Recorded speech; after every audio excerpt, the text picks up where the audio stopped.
a race that ended with so much dissatisfaction.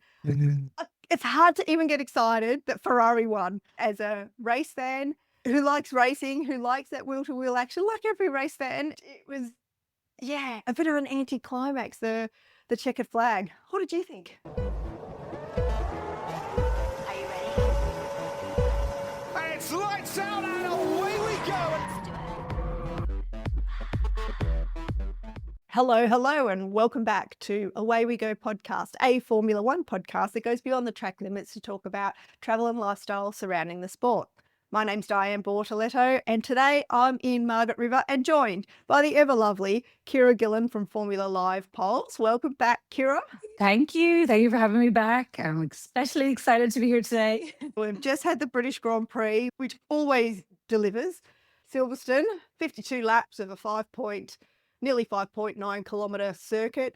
And it was a race that ended with so much dissatisfaction. It's hard to even get excited that Ferrari won. Like I was so deflated at the end of the race because, of course, the race ended with a safety car, under a safety car. And Charles Leclerc was the first race car behind the safety car. So it was a Ferrari win. Charles Leclerc's first win for a really long time between top steps for him.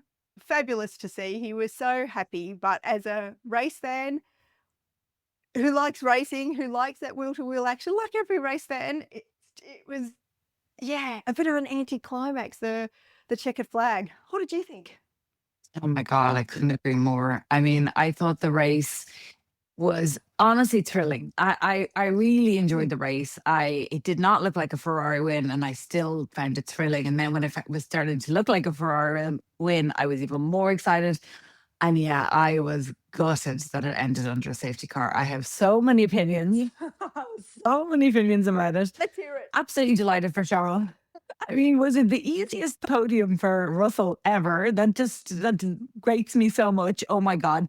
I felt that Lewis was hard done by with the stupid pinning, but we'll talk about that.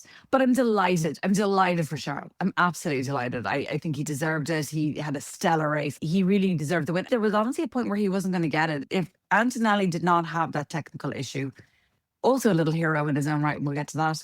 But anyway, it was a Ferrari day in the end. So very excited.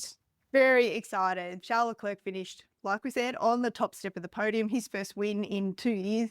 George Russell finished second, which was just, not dumb luck. I shouldn't say that. It was fortunate that Mercedes didn't pit him under the safety car, which every other team came into the pits. The safety car was deployed with 4 laps to go right at the end. And they chose to keep George Russell out, taking a bit of a risk with a possible restart. Didn't matter in the end because it moved him up to second place. So he took second step of the podium. Lewis Hamilton, of course, in the other Ferrari, who was in second place, then pitted when the safety car came out to have fresh tyres for a possible restart, which didn't eventuate. Ended up getting pushed back to third as a result. So we had 2 Ferraris on the podium, which was really lovely to see in the main race. But yeah, that second place was really Lewis's. But, it is what it is. And sometimes the luck falls your way and sometimes it doesn't. And for George Russell this week, it fell his way. Then just to round out the top 10, we had Lando Norris in 4th, Isaac Hadjar in Red Bull Racing in 5th, Liam Lawson in 6th in Racing Bulls, his teammate Arvid Lindblad in 7th, Gabriel Bortoletto, my cousin, 1T not 2, in one of his best finishes of his career in the Audi in 8th, Franco Colapinto in the Alpine in 9th, who finished ahead of his teammate Pierre Gasly in the other Alpine in 10th. Good to see Pierre in the points, and our Oscar Piastri finished in 11th in McLaren, the Australian. So yes, that's the top 10. Who's absent? Max Verstappen. The reason for the safety car. I know, right? I know he was so unhappy with the Red Bull car in general all weekend, right? I don't know if it was the balance of the car or the steering. He went off on a gravel trap, which is what deployed the safety car in the end. It was crazy. I mean, he had a stellar of a race. And I mean, obviously, as much as I wanted Ferrari on that podium, I don't think I would have been hugely disappointed if he had, because he just really had a great race. He was on fire. I mean, the battles between, I think I was texting you at one point, the battles between Lewis and well, the first one was Lewis and Russell. That was the, yeah. So, but we'll come to that. But Verstappen had an amazing race. I really thought he did. Like, and I know he was complaining about the car, and he was, wasn't happy all weekend. Red Bull aren't the second best car out there. They really aren't. But he was doing a stellar job, and even Isaac had qualified above him actually for the main race. I don't even know exactly what happened. He talked about it in the post-race interviews and said it was the same thing. I think it was slightly different, but similar to what happened in Austria. He was really pissed about it. He was like, what was it? The way he phrased it. Oh my God. He said something like, happening once is okay. Happening a second time is dangerous. And then he was like, from me. I'm like, I mean, 100% is dangerous for him. But the way he said it, I thought he was like basically meaning like dangerous for everybody around me, because if you don't get this sorted, I'm going to go mad. Yeah. Like, Max has such high standards, and that's what makes him a champion. And that was always what I felt with him, watching him. Like, when things were going wrong in FP1 and 2 and 3, he was busting balls to make sure that was fixed for what quali, and then he was winning the race, I actually felt a bit sorry for Max, which are words I never thought I would hear myself say. But yeah, when he went out of the race, because you're right, he was having an absolute fantastic race, and the battles between, yes, him and George, wheel-to-wheel racing was fantastic. Him and Lewis, George and Lewis, there was so many great battles going on, and the racing was intense, and also in the sprint race as well. And it was a sprint weekend, which we'll get to in a sec. The other notable absence in the top 10 is the championship leader, Kimi Antonelli, who, wow, he was just so unlucky. He had a mechanical issue with the car. It was what was it called? The wheel rim or something that got knocked when he went over the gutter. And it was wheel shield. Wheel shield. I think that was it. Yeah.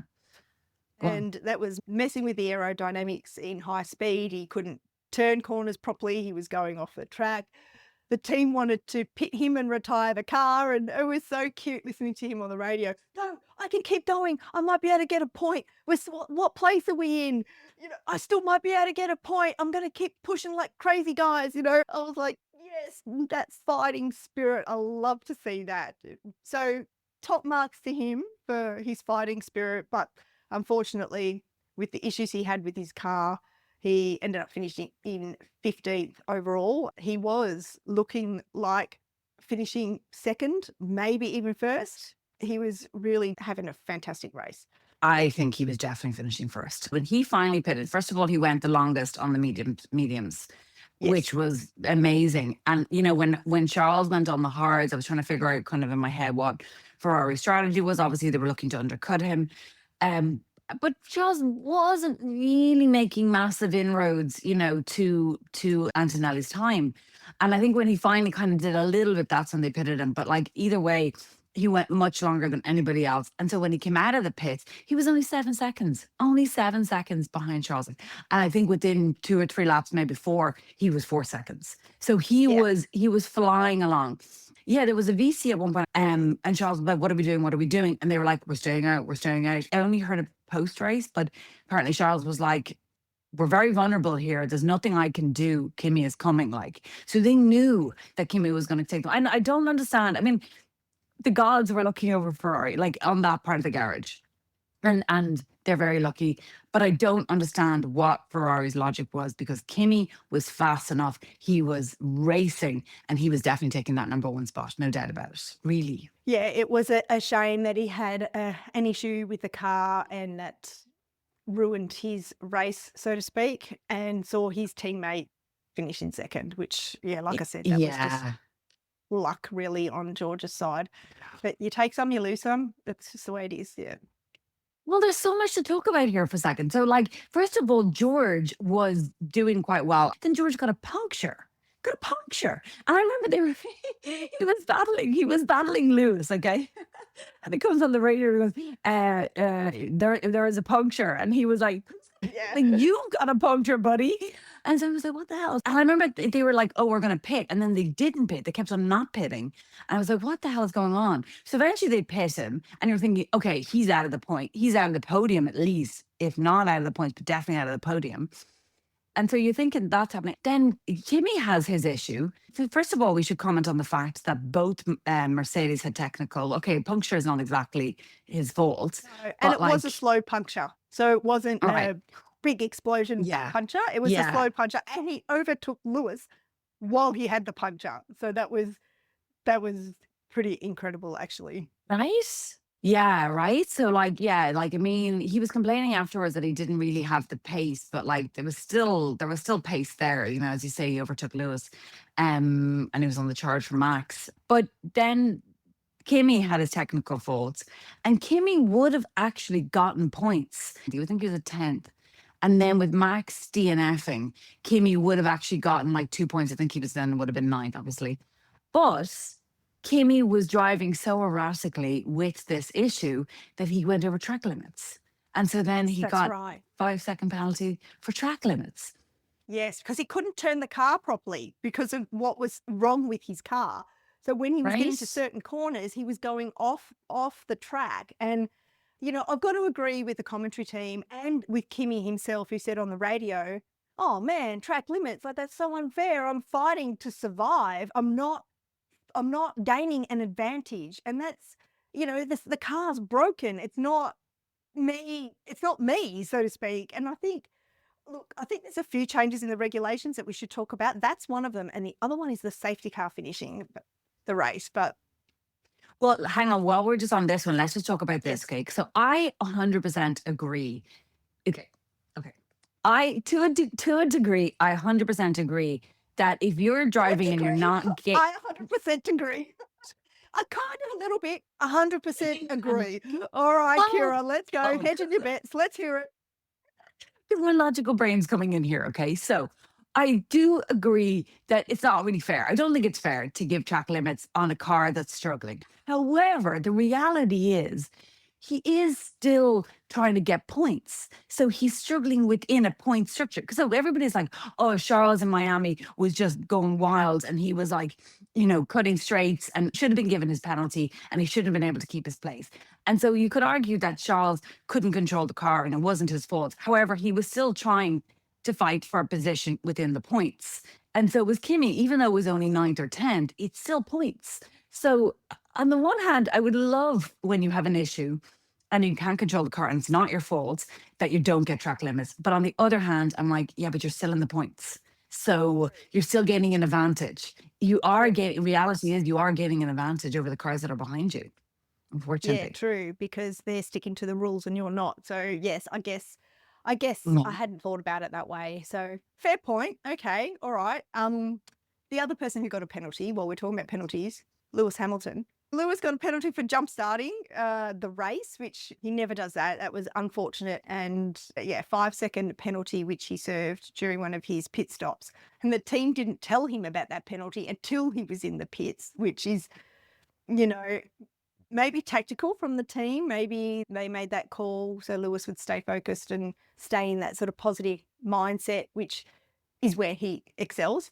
Probably like everybody, I suppose, if you're feeling good. But I don't know how he would have felt about that. I haven't heard him comment on that. Have you? I watched the post-race interviews and he was saying, I think he was pretty deflated about the whole thing. He also thought he was going to get a penalty for the yellow flag infringement, which he didn't get. He got a reprimand in the end. Right. That's so right. I think I think it was just one of those things that he just didn't, it's not a normal thing for Lewis to do. It's just one of those things that happened. He didn't seem to have really much to say about it, you know, like it's not like Lewis does it all the time. And as one of the commentators said, it was like a hiccup. It literally was like the car go, you know what I mean? He didn't even get an advantage. He didn't move. He moved, so it was just such an unfortunate thing. Yeah, he kind of moved and stopped and then started again. So he didn't get, you're right, he didn't get an advantage by doing that. But still, you know, like, they've got to be really strict with that jump start because otherwise... Nobody would do it. Yeah. And what I didn't know until maybe last year was that the start of every Formula One Grand Prix is manual. There's somebody there pressing a button for the lights to go out. So it's not automatic. It's not a set time. There's a human there. All 5 lights come on, and then a human, it's a woman actually, she presses the button from the FIA and all the lights go out. So it could be half a second, it could be 2 seconds. So there's no pattern, if you like, that the drivers can predict. There you go. Fun fact. That's really interesting. I didn't know that at all. Yeah, really, really interesting. I like that. I like that it's still human. I also like that there's no patterns that drivers can't predict. It also adds extra challenge to it. So then you really realize it's very much about ability to react quickly, reflexes, Yes. exactly. Mm. Wow. Just going really quickly back to Lewis and not telling him about the 5-second penalties. I thought Ferrari's, well, I was going to say I thought Ferrari's strategy was pretty good, actually, but then there was 2 questions. One of which we mentioned, which is not pitting Charles under the VC, which worked out in their favour in the end. But like, they were basically hedging their bets that Antonelli would come and they would be able to defend against him. With Lewis, I was watching the race, okay, and I knew about his 5-second penalty, and I was thinking about the window, and I was like, okay, the window is 24 laps. On the 24th lap, that's when you should pit for the hards. And like clockwork, that's what Ferrari did. And Lewis is screaming, going, my tires are good. Why are you pitting me? It was really interesting because they were saying it's like, you know, you literally have 3 seconds to decide because they want to tell you late so that nobody else will, you know, go with you, Yes. whatever. It actually happened that George did pit at the same time. But what was really interesting for me was I did think it was a smart move on Ferrari's part. It might have been the best hand. You can see that Lewis now trusts them because even though he was complaining, he pitted. He you know, he has free will. He doesn't have to physically. They're not dragging him into the pits. He could have gone another lap, but he went with them. And I think the reason why they did it was because they knew, okay, we have 5 seconds. We're going to be at a disadvantage here. We need to give him time so that he can work his way back through the pack if he needs to. And he did. And he got second. He should have been second. He really should have been second. He did an amazing job. Yeah, the speed wasn't there. And he said the feeling from Friday was gone, which is a pity. They made changes. I think they took out too much wing, is what he said, or something. But he still did a stellar flipping job. It was just then with the safety car, which I think was the wrong move. I think they were right to pit Charles because you don't want to risk the win. And Charles pretty much had a free pit stop. But they should have, with only 4 laps, they should have risked it with Lewis. Yeah, exactly. And most of those laps would have been under the safety car anyway, you know, so the possible restart would have meant only 1 lap. But the way I understand the rules to be is that you need to do a full lap. When the safety car comes in, there's got to be 1 full lap before they start race. And because they had back markers mixed in with the front, you know, lapped cars mixed in with the leading pack, it was all a bit of a mess. Martin Brundle had a lot to say about it on Sky Sports. He was very, very, very unhappy about the race ending under a safety car. Toto Wolff, don't know if you saw, but Toto Wolff came out and said, I wish this happened in 2021, you know, and you know, 2021, who still has nightmares over 2021? Me. Oh my God. What? It was awful, awful. And if you don't know what 2021 was, go look it up. Yeah, that's when Lewis didn't get his 8th championship and Max got his first. And it was very, very, very controversial. And the race director from the FIA got the axe after that, Australian guy called Michael Massey. It was a nightmare. Anyhow. Oh my God. I'm exhausted even thinking about that.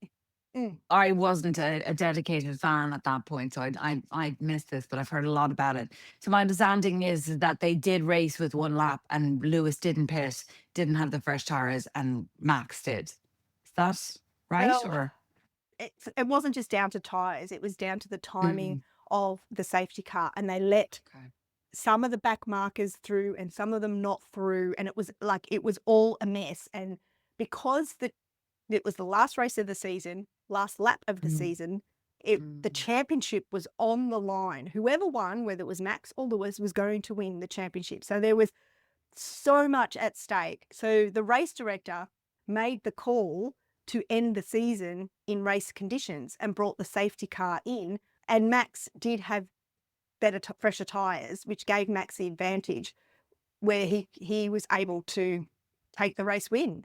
But it was right at the last lap. And like I said, there were back marker cars that some had gone ahead of this and some hadn't gone. It was a mess. The only people happy about it were Max Verstappen and Red Bull. Oh, Red Bull. Christian Horner's back. No. I avoided him all weekend. I haven't read about him. I haven't seen him. I don't want to know. I don't want to know. He's promoting his Go new on. book called Drive, a book about, take a guess, his time at Red Bull, I'm guessing. He was floating around the paddock. It was funny because he did a speaking tour around the Australian Grand Prix time. And the event he was going to have in Perth, where he was going to talk about Formula One and whatnot, got cancelled. Why? Probably because he didn't sell enough tickets, is what I'm guessing. Let's talk about Oscar in the race. He just had an absolute nightmare, didn't he? He qualified pretty awfully in 8th position. Lando Norris qualified in 6th, so he got out-qualified by his teammate. And then had an issue on the first lap. I think he had a collision with someone or ran up the back of someone. We're not really sure because they didn't show the replay. Not that I saw anyway, but he had front wing damage and had to come in to the pits, get his front wing changed. It took a little bit as well. It was like really wedged somehow. So it wasn't just a 4-second front wing change, which is kind of what it normally is. And then ended up coming out, like this was really early on in the race, and was like 19th or something, and just fought his way back to 11th. It was an uneventful race for Oscar. I feel really, really sad for him. Last year was his chance. And the team blew it for him. Oh, anyway. I think it really shows, though, like I have as a newbie fan often said, like, not now, but like years ago, like, oh, well, it's like, if not this year, next year. And somebody would always go to me, no, you never know what's going to happen next year. You got to take your year. And it's so true. I mean, it's so true in any sport, really, but it's so true in Formula One. I mean, obviously, we've talked about this before, and Oscar's only in his first few years. There's a lot of hope, a lot of faith. But man, watching his just uneventful race after race after race is just disheartening. I'm sure it's massively disheartening for him. I mean, McLaren really are blah, in my opinion. They're not really doing great. They talk a good talk. We'll definitely talk about the sprint because that was interesting. But they're not really lighting up the board, No, they're not in the race. They're not in the race. Another podium for Lando this weekend in the sprint race. Probably a good time to start talking about the sprint. So we had Kimi Antonelli, who finished on the top step. He won the sprint race and won it pretty comfortably. Lewis Hamilton finished in 2nd. Lando Norris took the 3rd step. So he finished in 3rd place in the sprint, followed by George Russell in 4th, Charles Leclerc in 5th, Max Verstappen in 6th. Oscar finished in 7th, and then Liam Lawson took the last points place in the sprint, finishing in 8th in the Racing Bulls. Lando was, he qualified 6th for the sprint. So, yeah, hang on. Before we start bashing Lando, he actually had an amazing start, and him and Oscar got themselves up there. So let's remember first that actually Lewis got pole for a sprint, which was amazing, and we thought, oh my God, this is going to be Ferrari's weekend. It was just not that side of the garage. But Lewis got pole, which was amazing. And then on the start, himself and Kimi, if I remember correctly, just had a very underwhelming start. And the boys in white, which really drove me bonkers because I couldn't tell which car was McLaren, sped through. They had an amazing start. And I thought, oh my God, what the hell? That's true. And Lando kept it, but kept a good position, but Oscar didn't. So yeah, I mean, I don't know, their reaction times are just amazing. I don't know what, like, because obviously then in the actual race, the feature race, nothing happened spectacular with their own starts, but their start off the sprint was fantastic. Gotta give them that. Yes, it was. Yeah, you're right. It was. And McLaren were sporting a new livery at this race. And you're right, the car was white, and it was so odd to see. The team was still in orange. Can't even bring myself to say that word. The team was still wearing that orange fruity colour, but the car was white. It was quite odd. And Mercedes, their whole team was in like azure blue. Like, Ferrari blue. It was weird to see that as I was well. so confused every time I saw someone congratulate Kimi at the end of the sprint race. I was like, why? Why? Because for me, my brain was going racing bulls. I was connecting that to them, and I was like, why are these guys congratulating? I was like, oh no, it's Mercedes. It's Mercedes. Very confused. Yeah. Kimi was great. Kimi Lewis, the great feelings that he was having. Obviously, he was number one in free practice and then obviously got sprint pole, but just couldn't keep it in the race. And Kimi came charging along and, his first sprint victory, which was great. But after the sprint race, like the Sky Sports commentary team, oh my God, did they go on and on and on and on about Kimi, which I can forgive because I love Kimi, but they were all saying that he's the championship contender, that he is cool, calm and collected, that he's really grown into himself as a driver. It's not the first few races, they thought it was a bit of a fluke, but he is outperforming George all the time, besides in the main race where he had a technical issue, which wasn't his fault. They were really praising Kimi Antonelli's ability as a driver.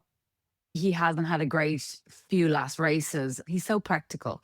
He was even saying, well, we had a really good run and maybe it was a good enough, it was too good in the sense that we had 5 straight wins and ultimately you kind of can't keep that going.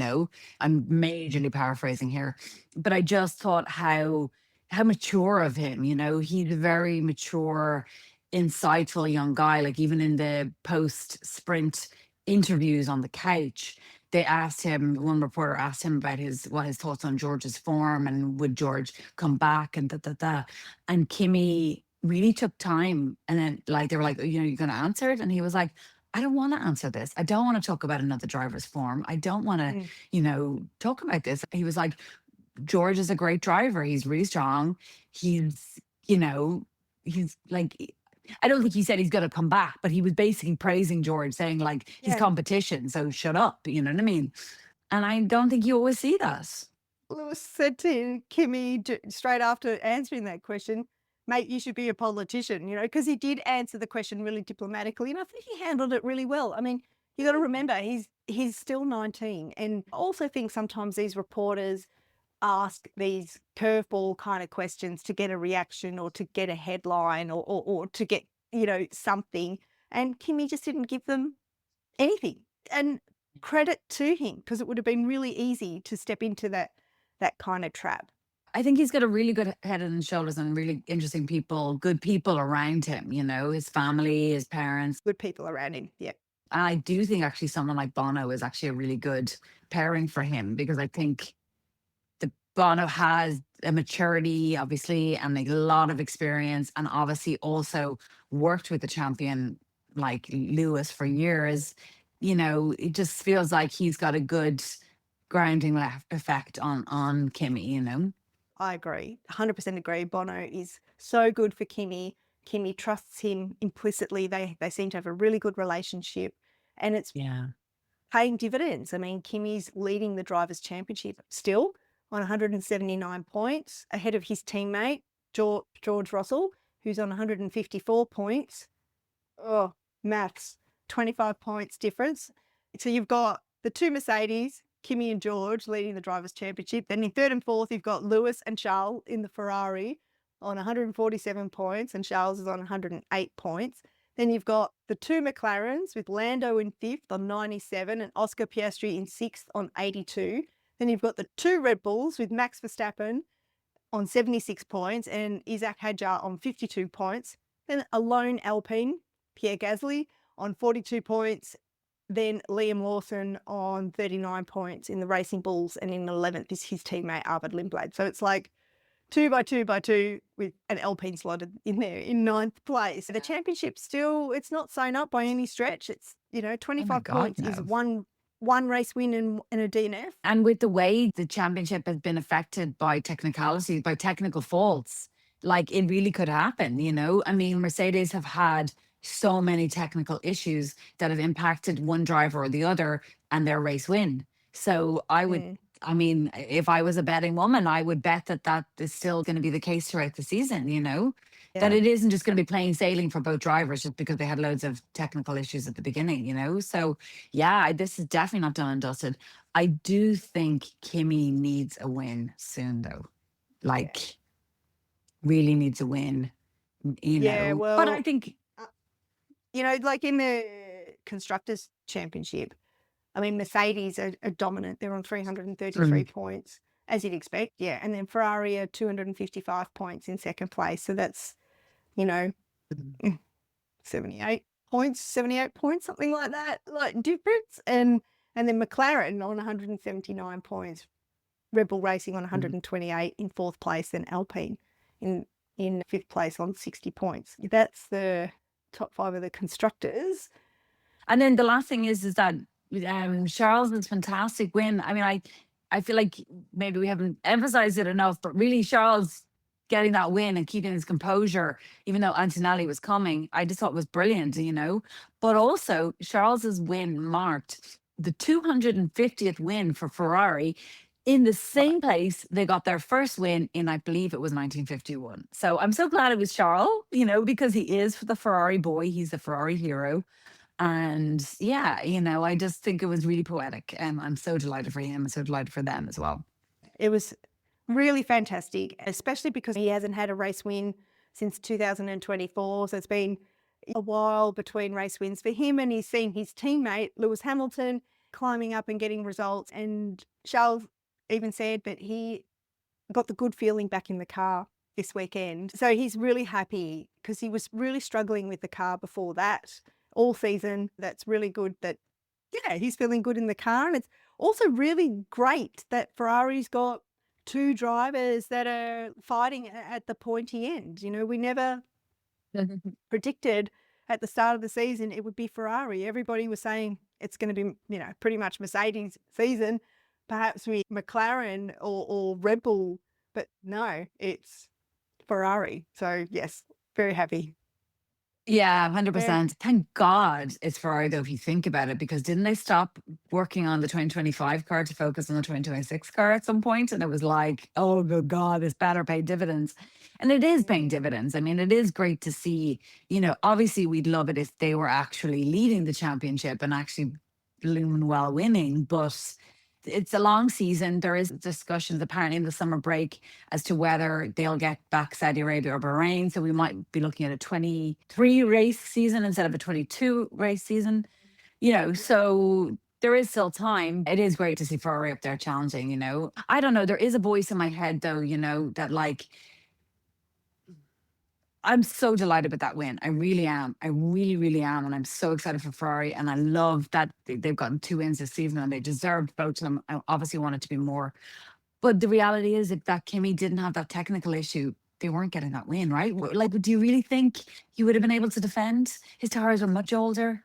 Yeah, but he did have a technical issue. It's racing. Yeah, anything can happen in racing, and it normally does. That's what they say. So, But very quickly, just the DNFs. So Max, we've talked about, he went off on lap 46. Alex Albon also DNF'd on lap 43. And Nico Hulkenberg DNF'd on lap 36. He just pulled over on the side on the gravel. I think he had a technical issue. So 3 DNFs. Yep, Lance Stroll finished plumb last. Fernando Alonso just above him. That was the British Grand Prix, the Lego race, which I haven't seen, only clips on social media. But what I did see was that the Lego cars were individual cars this year. They look like Dodgem cars that you see at fun fairs and shows and things. Individual Lego cars, and a whole bunch of them, including NBS, was driving a Lego car.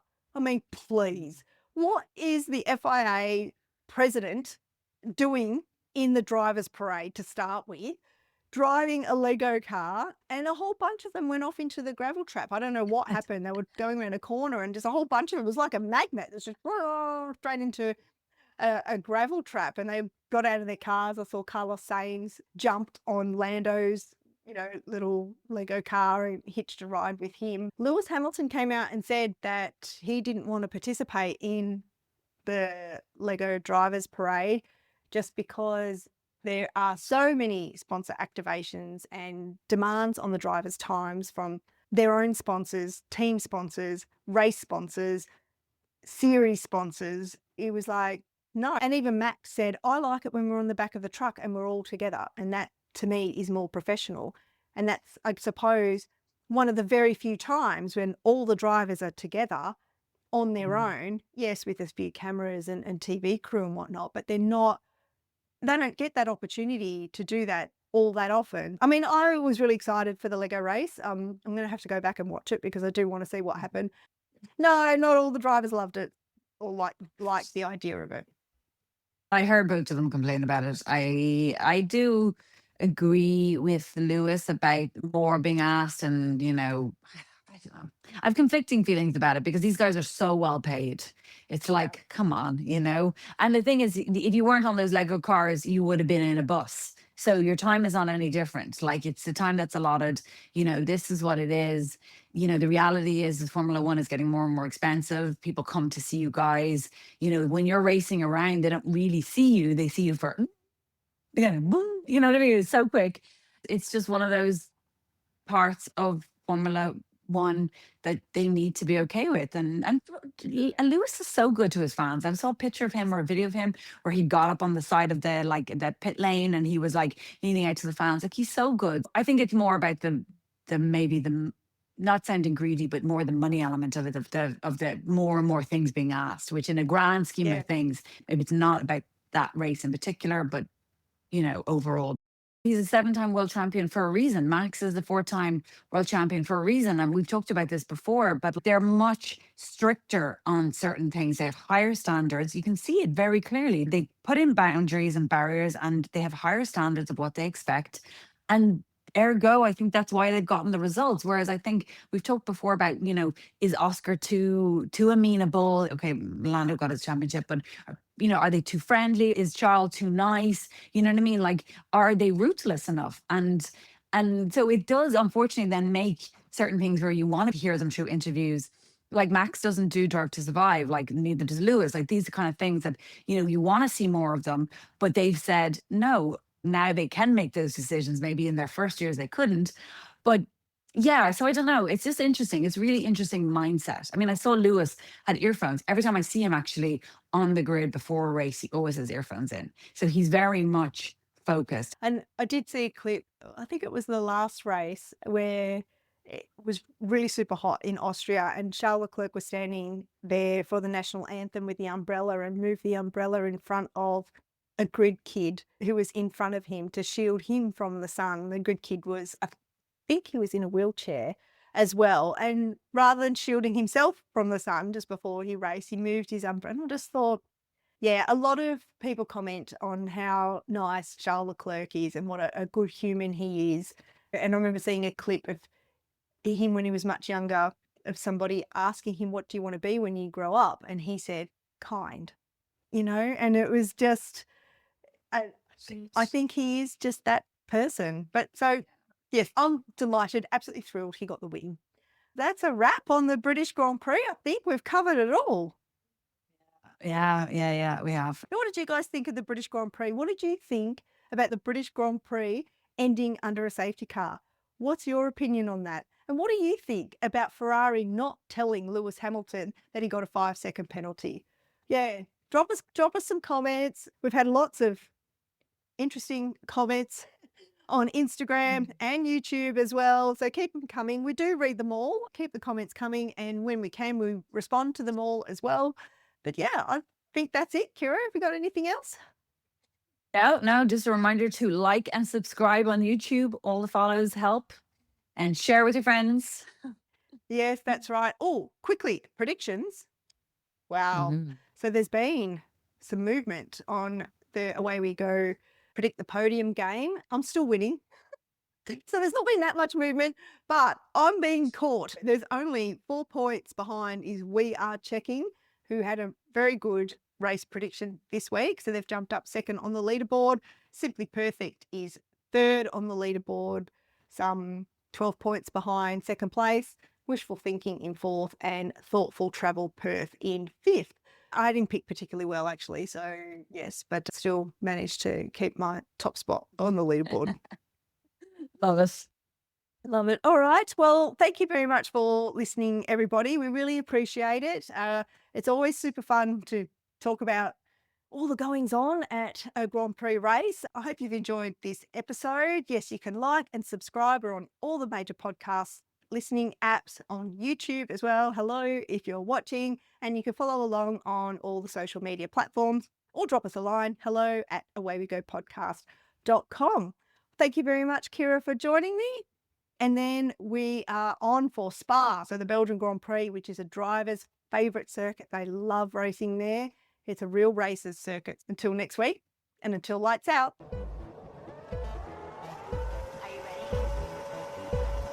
It's lights out and away we go. Away We Go podcast is produced by Dianne Bortoletto.